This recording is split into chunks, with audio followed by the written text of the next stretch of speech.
Hello and welcome to the first edition of After the Flag for round one of the 2018 MotoGP season. We are under the night lights here in Qatar and we are really looking forward to bringing you a roundup of the action after what has been an amazing day of racing. I'm Steve Day, Matt Birt and Simon Crafar join me. I'm going to start with you, Matt. Wow, it certainly did deliver. The same old fight that we saw last year, Andrea Dovizioso and Marquez going at it right to the line. Yeah, we built it up, haven't we, Steve, all throughout winter testing. We expected it to be an intense dogfight. It did not disappoint. It was like a Moto3 race at times out there in MotoGP, and exactly what we wanted. A last lap showdown between Andrea Dovizioso and Marquez, and Dovi getting the better of him yet again. It was the perfect way, the dream start to kick off 2018. And in terms of the rest of the podium, Simon, Valentino Rossi, you said a couple of days ago, don't rule out Valentino. He's just recently signed a new two-year deal, and bingo, he's on the podium. I've made the mistake, Steve, of writing Veli off a few times before in the past, and I've regretted it. I just went, and a couple of years ago, I just went, never write Veli off again, you know. How smooth, like mid-race, he looked, for a while I thought he was going to win it, you know, like he was hunting down Zarco, and that front tyre that they'd been worrying about the whole test, and then coming up to race, speaking to the mechanics, they were saying, we don't know how it's going to get to the end, and he made it, and he was looking strong right to the end, wasn't he? Let's look into this a little bit deeper then. In terms of the race itself, Dovizioso started as pre-race favourite. I think we all agree on that. But he didn't get off to the greatest of starts, Matt, so he really had to fight for it. Yeah, he did. He did it the hard way tonight, didn't he, Andrea Dovizioso? Sluggish off the line, but we know he's not going to panic. Andrea is ice cool in that kind of situation. He let the race come to him. Interesting talking to him actually tonight after the race. He said that in the last 4 laps, he definitely tried to make that crucial break, but he quickly realised he didn't have the rear grip from that soft option rear tyre. And that just gave Mark that little bit of a sniff. You can't give Marc Marquez an inch, can you? Dovi knew he was coming. It looked like a pretty measured and controlled ride by Andrea, but on board that Ducati, he was made to work really hard. He wasn't a lot of pressure. People were talking about him being the pre-race favourite here, about him being a serious title contender. There was a lot to live up to, and he did. On the night, he delivered. In terms of the press conference that's just taken place actually inside, Andrea Dovizioso said of all the people he was expecting to fight for, he wasn't expecting it to be Marc at the end, looking at the race pace. Were you surprised by that as well? I was, because I knew Marc had to run the hard front, and everybody I spoke to, Carl Crutchlow ran the medium on the Honda, everyone I spoke to said the hard front just doesn't turn, there's too much risk of crashing, and I thought, how can Marc run with Dovi with that tyre that he had to use, you know? But amazing. It certainly was. And Valentino, a quick word from you on him as well. He's done it again. There was a moment in the race where I thought he might just start to drop back. We were concerned about that front tyre, probably not as much as he was, but he was just saying he got a great view of the show. But he felt like at that moment, certainly into turn one, when he went to make an attempt on Johann Zarco, that could be the turning point in the race. You know, when the fighting starts, Steve, the old warhorse is always going to be there. He always finds that magic come race day, doesn't he, Valentino Rossi? A disappointing winter testing campaign, but when there's 25 points on the table and some silverware to go for, Valentino is always your go-to man. The key for me for Valentino's challenge tonight was to get a good start. He didn't want to get mired back down from 8th place on the grid. As always, he was super aggressive off the line. I think straight away within a lap and a half, he'd found himself inside that top 3. Talking to him a little bit after the race, it's quite clear where Yamaha are missing right now. Dovizioso and Marquez, the Honda and the Ducati, have just got that slight little advantage over Rossi and the Yamaha. Valentino said, basically, it's coming off the corner. They've just got that rear tyre hooked up that slightly bit better.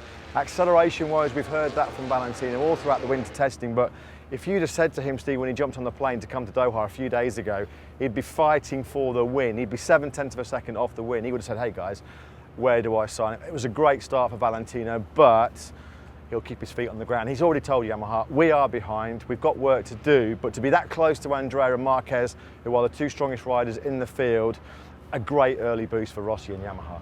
Looking elsewhere, Simon, Johann Zarco, we have to mention him because he led the vast majority of the race. He got out front, he controlled the race so well. There was a point where I thought, hello, he might take this victory, but unfortunately the tyres just gave up the ghost. Yeah, it surprised me because Johann did such a good job, and quite a few laps into the race was gapping the guys, and I thought, he's got it, you know, if he doesn't crash.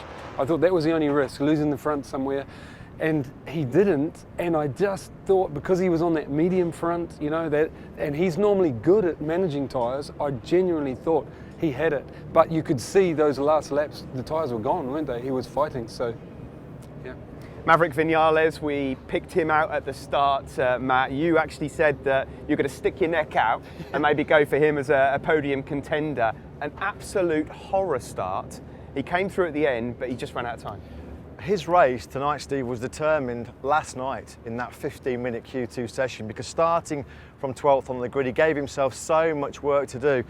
You had a sense when you analysed those lap times in FP4 last night, Maverick had the pace. He did more 155s in Dovizioso in FP4, the same as Petrucci.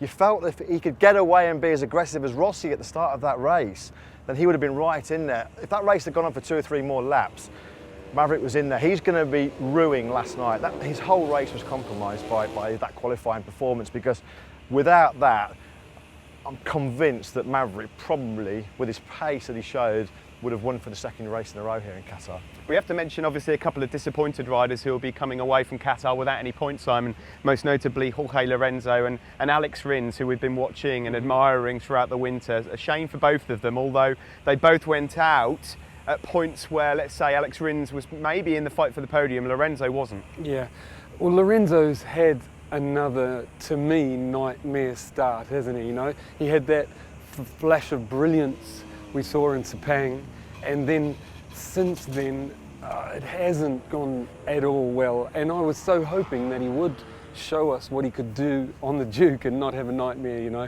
and so far it's not looking good. I hope he can turn it around. But when it comes to Rins, I firmly believe I've said it before, a super talent, come from Moto2. He's had a rough year last year, but they've worked on that bike. He's improved himself, he's got more experience. I genuinely think he's going to do some special things this year. Behind the top 3, of course, we have to talk about those guys as well. Cal Crutchlow was always in the mix and will probably feel like he could have been, had things gone his way, on the podium. But either way, given what's happened to him in Qatar the last 2 times he's been here on the Honda, I think he's going to be pretty happy to walk away from here with 13 points. Yeah, ecstatic actually, Steve. Cal obviously wants to be on the podium, but his night got off the worst possible start. That crash at the first corner in the warm-up, that would have dented his confidence going into the race. Cal was right there throughout the race. The crucial thing for Cal was he just lost that toe. He couldn't get the hooks into Marquez, Dovizioso and Rossi in those crucial final 5 laps. He had his hands full, of course, fighting with the likes of Pedrosa, Petrucci, Alex Rins for a while. But I think, yeah, to be top independent team rider, there's not many people actually coming into this race would have put too much money on Cal doing that, given the pace and the form we'd seen from Danilo Petrucci. So a really good start for Cal Crutchlow, and of course we're going to Argentina next, which Cal loves. It was his only podium finish of the season last year, so a real good confidence boost for Cal, and I expect him to be right in the mix in South America in a couple of weeks' time. Well, just a quick roundup, because we are coming to the close of After the Flag for the first one. A quick roundup on Moto2 and Moto3. I'll start with you, Simon, in Moto3. A great fight, although Bastianini went down, a great fight between Canet and Martin right to the line. Yeah, Martin, we all fully expected Martin to do it, you know. Martin, you know, right through testing has been incredible, hasn't he, you know. And really, we all expected him to do it. Even the other riders did when I interviewed them on the grid. And I think it's because he's got so much experience in the class now, and the others are just, you know what I'm saying, they're playing catch up. And very quickly, a great win for Pecco Bagnaia. Yeah, a straw poll of the riders beforehand. Everybody was tipping Pecco Bagnaia for the championship. I tipped him myself. I don't want to say too much about that. But yeah, Pecco Bagnaia on the opening night delivered. He is going to be a serious threat. It was the start that we all wanted in all 3 classes. That's all we got time for, unfortunately. Sorry, Simon. Before we go, I really wanted to say, sorry to interrupt, Steve, but I genuinely think that the standout rides today that we, especially in MotoGP, that we got an impression for the year for is, first of all, Carl Crutchlow. I really think his ride was standout. Second, Marquez, unbelievable ride. Like, you know what I'm saying? Like, unbelievable ride. He was dancing like a cat, you know, to save that last couple of laps.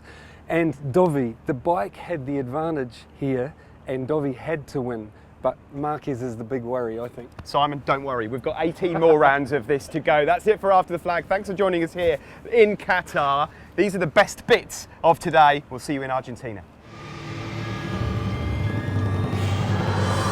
Here he comes in on the inside. It's the final call, the Qatar Grand Prix. Dovizioso's got him on the comeback. It's all about the horsepower shootout now. It's a repeat of Japan and Austria. Dovizioso wins the opening race of 2018.